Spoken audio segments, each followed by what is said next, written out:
ம் இன்னைக்கா சென்னை ஸ்டைலில் சிக்கன் பிரியாணி செய்ய போகிறோம். 1 kg அளவோடு சொல்கிறேன், நோட் பண்ணி வச்சுக்கின்னு வீட்டில் செஞ்சு பார்த்துட்டு டேஸ்ட் எப்படி வருதுன்னு கமெண்டில் சொல்லுங்கள். ஸ்டார்ட் பண்ணுறோமா ரெசிபிக்கு வாங்கலாம். ஃபஸ்ட்டு அடுப்பை பற்ற வச்சுக்கணும். அடுப்பு பற்ற வச்சுட்டு சட்டி எடுத்து வச்சுக்கிறோம். அதில் ஒரு அன்னாச்சி பூவு, கிராம்பு ஒரு 4-5, பட்டை ஒரு 3, இலை சும்மா ஒரு 2 இலை போட்டு நல்லா கட் பண்ணி எடுத்து வச்சிருக்கிற வெங்காயம் 400 கிராம் அதையும் ஆட் பண்ணிக்கிறோம். வெங்காயத்தோட அளவு நல்லா நோட் பண்ணி வச்சுக்கோங்க. 400 கிராம் வெங்காயம் 1 கிலோ பிரியாணிக்கு. 1 கிலோ பிரியாணின்னும் போது எப்பயுமே எது கணக்குனாக்கா அரிசி எவ்வளோ போடுறோம், கறி எவ்வளோ போடுறோன்றது கணக்கு கிடையாது. அரிசி எவ்வளோ போடுறோமோ அதுதான் கணக்கு. இப்போ வெங்காயம் போட்டாச்சு. ஆயில் பார்த்தீங்கன்னாக்கா 200 ml ஆயில் ஆட் பண்ணிக்கிறேன். அதில் 1 கிலோவுக்கு 200 ml ஆயில் ஆட் பண்ணதுக்கப்புறமேட்டு இப்போ வெங்காயம் நல்லா வதங்குற வரைக்கும், நல்லா பொன்னிறமாக வர வரைக்கும் வெயிட் பண்ணணும். இந்த தண்ணி எதுக்குன்னு பார்த்தீங்கன்னாக்கா வடியல் பிரியாணி செய்வோம். அதனால் ஒரு 3 லிட்டர் அளவுக்கு ஒரு பக்கத்தில் ஒரு குண்டானில் தண்ணி ஊற்றி எடுத்து அடுப்பு ஆன் பண்ணி தண்ணி ஊற்றி எடுத்து வச்சுக்கிறோம். இப்போ வெங்காயம் பார்த்தீங்கன்னாக்கா முக்கால்வாசி பொன்னிறம் வந்துடுச்சு. இதுதான் இந்த பொன்னிறம்னு சொல்கிறது, பார்த்துக்கோங்க. இப்போ இந்த ஸ்டேஜில் என்ன பண்ணுறோம், இஞ்சி பூண்டு சாந்து, இஞ்சி 100 கிராமு, இஞ்சி பூண்டு சாந்து, இஞ்சி 100 கிராமு, பூண்டு 75 கிராம் அதையும் இது கூட ஆட் பண்ணிக்கிறோம். இப்போ ஆட் பண்ணிவிட்டு குண்டானும் இஞ்சி பூண்டும் ஃப்ரெண்டாகாத மாதிரி கிண்டிக்கிட்டே இருக்கணும் கொஞ்சம் நேரம். ஓகேங்களா? கொஞ்சம் அசால்ட்டாக விட்டிங்கனாக்கா பால் மாரி தான். இவங்களும் 2 பேரும் ஃப்ரெண்ட் ஆகிடுவாங்க, அப்புறம் அடி பிடிச்சிக்கும். இப்போ இஞ்சி பூண்டு வதங்கின்னு இருக்குது. அது கூட ஒரு 6 மிளகா, பச்சை மிளகா ஆட் பண்ணிக்கிறோம்.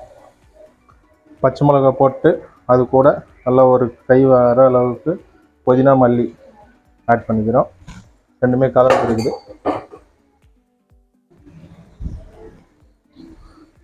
ஆட் பண்ணிவிட்டு நல்லா கிண்டி விடணும். பாருங்க, சொன்ன மாரியே அடியில் ஃப்ரெண்ட் ஆகாமல் கிண்டி விட்டுருக்குமா, இந்தமாரி நல்லா கிண்டி விட்டுனே இருக்கணும்.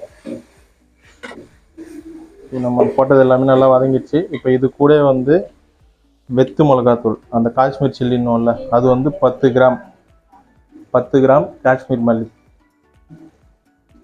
மிளகாத்தூள் அதை ஆட் பண்ணிக்கிறோம். இப்போ ஏன் ஆட் பண்ணுறோம் அப்படின்னாக்கா அது நல்லா எண்ணெயில் மிக்ஸ் ஆகி கலர் கொடுக்கும்.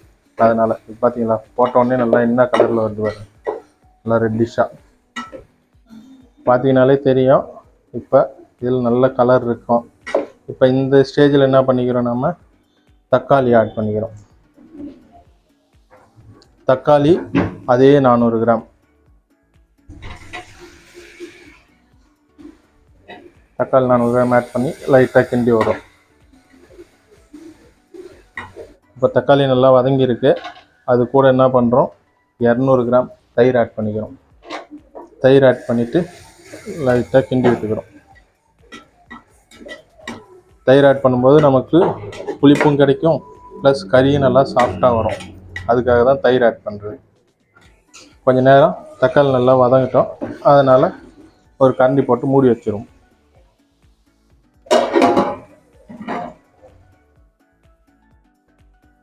நம்ம கிரேவி என்ன நிலைமையில் இருக்குன்னு பார்ப்போம். பார்த்தீங்கன்னா நல்லா எண்ணெய்லாம் பிரிஞ்சு வந்து நல்லா தயாராகிட்டுருக்காரு. நல்ல ஒரு ஸ்மெல் வருது, நல்லா கமன்னு வாசனை வருது. இப்போ என்ன பண்ணுறோம், நாம் கல் உப்பு ஆட் பண்ணிக்கிறோம். கல் உப்பை பொறுத்த வரைக்கும் அளவு கரெக்டாக சொல்ல முடியாது. நான் வந்து ஒரு 40 கிராம் அப்ராக்சிமேட்டாக எடுத்துருக்கிறேன். அதை ஆட் பண்ணிக்கிறேன். ஏன்னா உப்பு வந்து இவ்வளோதான்ட்டுன்னு கரெக்டாக சொல்ல முடியாது. அது அப்படியே பக்கத்து அடுப்பில் தொட்டுக்கைக்கு முட்டை வச்சாச்சு. இப்போது நல்லா கிரேவி கன்சிஸ்டன்சியில் நல்லா இருக்குது. இந்த கண்டிஷனில் தான் வந்து நம்ம உப்பு ஆட் பண்ணியிருக்கோம். இப்போ உப்பு ஆட் பண்ணிவிட்டு அதுக்கடுத்து சிக்கன் ஆட் பண்ணிக்கிறோம். அது கூட சிக்கன் பார்த்தீங்கன்னாக்கா 1 கிலோ மஞ்சத்தூள் போட்டு கழுவி வச்சுருக்கேன்.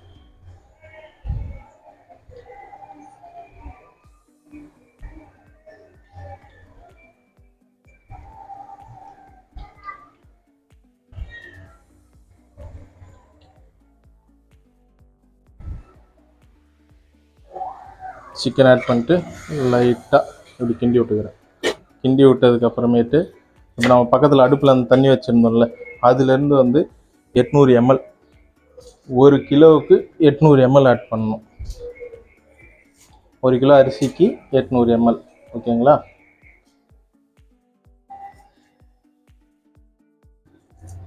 ஏன் இப்போ அதுலேருந்து எடுத்து சுட தண்ணியாக எடுத்து இதில் ஊற்றுறேன் அப்படின்னாக்கா, அப்போ தான் கொஞ்சம் வந்து நமக்கு செட்டில் ஆகாமல் அப்படியே ஹீட்லேயே நம்மளால் மெயின்டைன் பண்ண முடியும். அதனால் இப்போ பாருங்கள், ஊற்றினோடனே இப்போ நமக்கு தண்ணி கொதிக்குதா, அதில் கறி கொஞ்சம் வேகும்.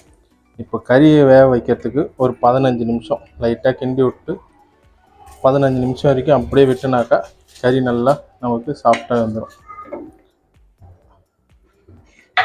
அதை வேக விட்டுரும் கொஞ்ச நேரம்.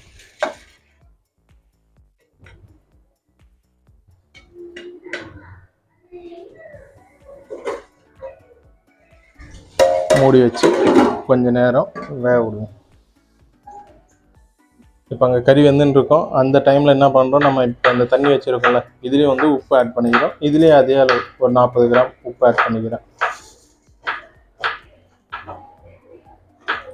ஏன்னாக்கா நம்ம அரிசியை தனியாக வடிக்க போகிறோம்.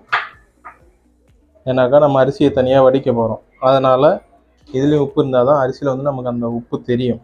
அதனால் இதுலேயும் உப்பு ஆட் பண்ணிக்கிறோம். ஆட் பண்ணி கொதிக்க விடுவோம் கொஞ்சம். இப்போ ஒரு 5 நிமிஷம் நல்லா ஹையில் வெந்துருக்கு கறி, நல்லா கொதிக்குது. இப்போ என்ன பண்ணுறோம், ஒரு 10 நிமிஷம் வந்து சிம்மில் வச்சு கொஞ்ச நேரம் கொதிக்க விடுறோம். சிம்மில் வச்சாச்சு. இப்போ ஒரு 10 நிமிஷம் சிம்மில் வச்சு கொதிக்கணும். அப்போ தான் கறி நல்லா வேகும்.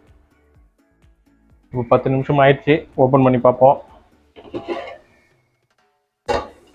நல்லா எண்ணெய்லாம் தனியாக பிரிஞ்சு ரெடியாக இருக்குது. இப்போ உப்பு செக் பண்ணிடுவோம். இந்த டைமில் உப்பு செக் பண்ணுறோம். உப்பு கரெக்டாக இருக்கக்கூடாது, லைட்டாக தூக்கலாக இருக்கணும். அதேமாரி லைட்டாக தூக்கலாக இருக்குது. நம்ம இப்போ இதை அப்படியே, காரமும் லைட்டாக சுருக்குன்னு இருக்குது. காரம் கம்மியாக போட்டோம்னாக்கா கொஞ்சம் டேஸ்ட் நமக்கு தெரியும். இப்போ அப்படியே நம்ம அந்த பக்கத்தில் தண்ணி வச்சுருந்தோம்ல, அதுக்கு போயிடுவோம். இப்போ இங்கே தண்ணி பார்த்தீங்கன்னாக்கா நல்லா கொதிச்சிட்ருக்கு. இதுலேயும் உப்பு பார்த்துரும். அரிசி பார்த்தீங்கன்னாக்கா கழுவி எடுத்து வச்சுருக்கு. 1 கிலோ அரிசி பாஸ்மதி ரைஸு. அதை அதில் போட்டு இப்போ வடித்து எடுத்துக்கிறோம். இப்போ அந்த அரிசி கூட கொஞ்சோண்டு ஃப்ளேவருக்காக கொஞ்சமாக புதினா மல்லி ஆட் பண்ணிக்கிறோம். ஆட் பண்ணிவிட்டு நம்ம அரிசியை லைட்டாக அப்படியே பதமாக கிளறி விடணும். ரொம்ப கிளறினா பாஸ்மதி ரைஸுக்கு அதுக்கும் உடச்சிக்கும். அதனால் இப்படி பொறுமையாக கிளறி விடணும். ஒரு 2 நிமிஷம், ஒரு அரை வேக்காடுலேருந்து 3/4 வேக்காடு அந்த டைமில் எடுத்துடணும். அரிசி எடுத்து வடித்து அப்படியே அதில் கொட்டணும். எடுத்து கொஞ்சம் நேரம் வச்சுருப்போம் அப்படிலாம் பண்ணக்கூடாது. எடுத்துமா வடித்து அப்படியே அதில் கொட்டிடணும். அரிசியை பார்த்துருவோம் வெந்திருக்கா என்னன்ட்டுன்னு. ஓகே, நமக்கு அந்த போட்டதை விட ஒரு 3/4 அளவுக்கு கொஞ்சம் இதாக இருக்குது. இந்த டைமில் நம்ம வடிகட்டி எடுத்துக்கலாம். அரிசி எடுத்து கரெக்டாக நடுவில் கொட்டிக்கிறோம்.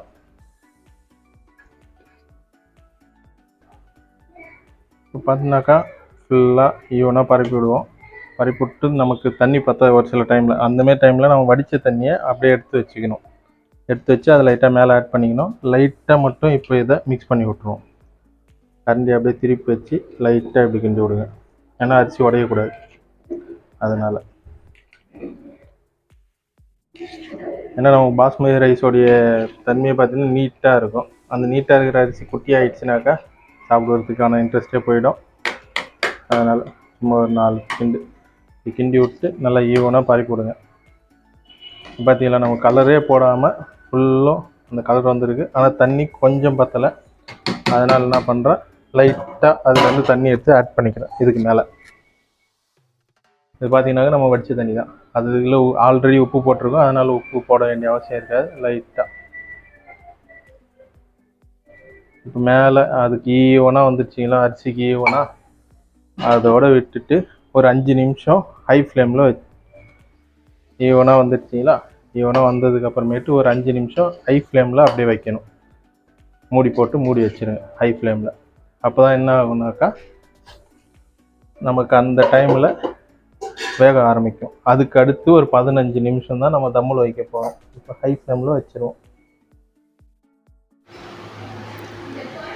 5 நிமிஷம் ஆயிடுச்சு. கையில் வச்சு சைடில் வந்து புகை வர ஆரம்பிச்சிட்டு இப்போ என்ன பண்ணுறோம், நம்ம தம் வைப்போம். தம் வைக்கிறதுக்கு நம்ம வீட்டில் பழைய தோசைக்கல்லாம் இருக்குல்ல, அந்த தோசைக்கல் வந்து எடுத்துக்கணும்.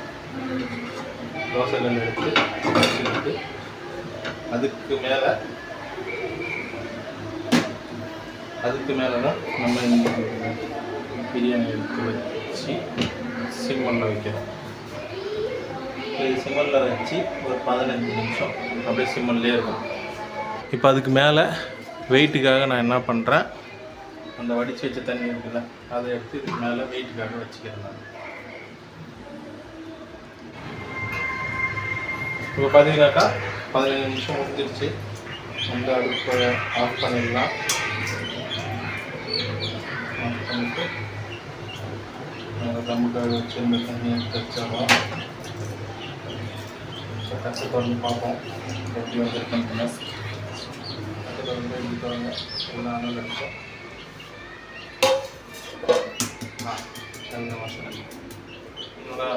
நீட்டாக இருக்குது. அரிசி லைட்டாக கிண்டி வரணும். ஏன்னா மேலே வந்து அப்படியே வேறு வேறையாக இருக்கும்.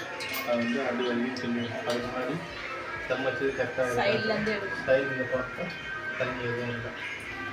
என்ன பண்ணலாம், இது எடுத்து தம் அடிக்கிறது இப்படி போட்டுக்கணும். அவ்வளோதான். இது எடுத்து பார்த்தீங்கன்னாக்கா நம்ம கலர் எதுவுமே ஆட் பண்ணாமல் கலரு எல்லாமே நமக்கு எடுத்துக்கலாம். இப்போது சென்னை ஸ்டைல் கமகம பிரியாணி ரெடி. இது வந்து சென்னையோடைய ஸ்டைல்னால நம்ம பாஸ்மதியில் பண்ணியிருக்கோம். இதேமாரி ஒவ்வொரு ஊருக்கு ஒவ்வொரு ஸ்டைல் இருக்குது. அதை அடுத்தடுத்த வீடியோவில் பார்ப்போம். இந்த இதுக்கான ரெசிபி எல்லாமே உங்களுக்கு ஏற்ற ரிசல்ட் சொல்லியிருப்பேன். அதை வச்சு நீங்களும் ட்ரை பண்ணி கமெண்ட் பண்ணுங்கள். இப்போ நம்ம இதை டேஸ்ட் பண்ணி பார்ப்போம்.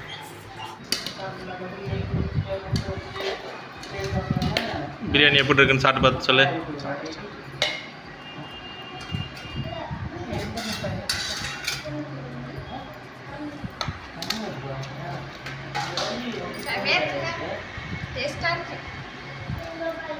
சிக்கன்லாம் நல்லா ஜூஸியாக இருந்துருக்குங்க.